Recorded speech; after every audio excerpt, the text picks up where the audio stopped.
जॉबच्या जॉब हबमध्ये सगळ्यांचं मनापासून स्वागत आहे. आज आपण एका अशा जॉब डिस्क्रिप्शनमध्ये खोलवर उतरणार आहोत जे फक्त एक काम नाही तर एक मिशन आहे. चला तर मग या भूमिकेचं प्रत्येक कोडं एकत्र मिळून सोडवूया. कधी विचार केलाय की एखाद्याच्या आयुष्याला कलाटणी देण्यासाठी एक खराखुरा मेंटर, एक आदर्श बनण्यासाठी नेमकं काय लागतं? आज आपण अशाच एका भूमिकेचा आराखडा पाहणार आहोत जी एका असामान्य व्यक्तीच्या शोधात आहे. तर ही आहे ती भूमिका, वरिष्ठ सहकारी, युवा. पण थांबा, इथे एक अशी अट आहे जी आपल्याला विचार करायला लावते. फक्त पुरुष उमेदवार. असं का बरं? चला यामागचं कारण शोधून काढूया. ही आहे आजच्या आपल्या प्रवासाची रूपरेषा.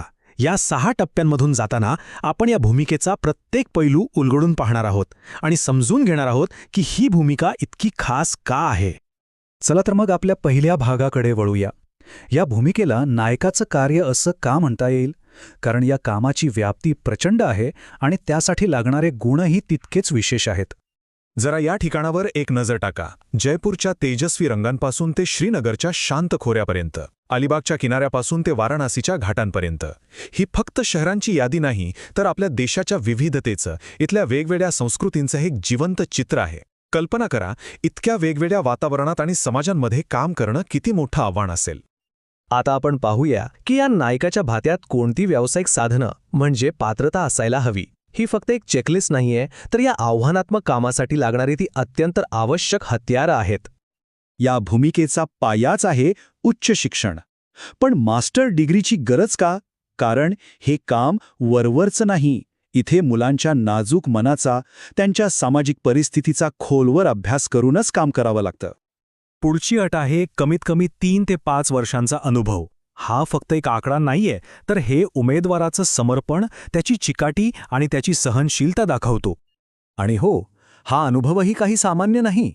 वंचित मुलांसोबत निवासी संगोपन केंद्रांमध्ये आणि थेट सरकारी बाल संरक्षण प्रणालीत काम केलेलं असावं लागतं. वंचित मुलं म्हणजे अशी मुलं ज्यांना भावनिक, सामाजिक आणि कौटुंबिक आधाराची सगळ्यात जास्त गरज आहे. आणि अर्थातच आजच्या काळात एका आधुनिक नायकाला भावनिक बुद्धिमत्तेसोबतच तांत्रिक कौशल्यही हवीत. म्हणजे संगणक, डेटा मॅनेजमेंट, रिपोर्ट रायटिंग. कारण केलेल्या कामाची अचूक नोंद ठेवणं आणि त्याचा परिणाम मोजणंही तितकंच महत्त्वाचं आहे, नाही का? चला आता या भूमिकेच्या सगळ्यात मोठ्या आणि कदाचित सगळ्यात आव्हानात्मक पैलूकडे येऊया. निवासी असणं. याचा नेमका अर्थ काय होतो? निवासी भूमिका म्हणजे कामाच्या ठिकाणीच राहणं. ही काही 9 ते 5 ची नोकरी नाही. ही एक जीवनशैली आहे जिथे आपण त्या मुलांच्या आयुष्याचा एक अविभाज्य भाग बनतो. त्यांचे मित्र, त्यांचे मार्गदर्शक आणि त्यांचं कुटुंब यासाठी प्रचंड समर्पण आणि त्याग लागतो. आणि आता आपण त्या प्रश्नाकडे पुन्हा येऊया ज्याने सुरुवातीपासूनच आपलं लक्ष वेधून घेतलं होतं. ही भूमिका फक्त पुरुष उमेदवारांसाठीच का आहे? यामागे काय विचार असू शकतो? यामागे खूप महत्त्वाचं आणि संवेदनशील कारण असू शकतं. अनेकदा अशा निवासी केंद्रांमध्ये मुलांना एका स्थिर, सकारात्मक पुरुष आदर्शाची म्हणजे एका मेल रोल मॉडेलची नितांत गरज असते. ज्या मुलांच्या आयुष्यात वडील किंवा इतर पुरुष नातेवाईकांची पोकळी असते, त्यांच्यासाठी एक जबाबदार पुरुष सहकारी त्यांच्या विकासात खूप मोठी, सकारात्मक भूमिका बजावू शकतो. हे त्या मुलांच्या भावनिक गरजांशी थेट जोडलेलं असू शकतं. आपण पात्रता बघितली, अनुभव पाहिला, आव्हानं समजून घेतली. पण या सगळ्याच्या मुळाशी एकच मुख्य ध्येय आहे.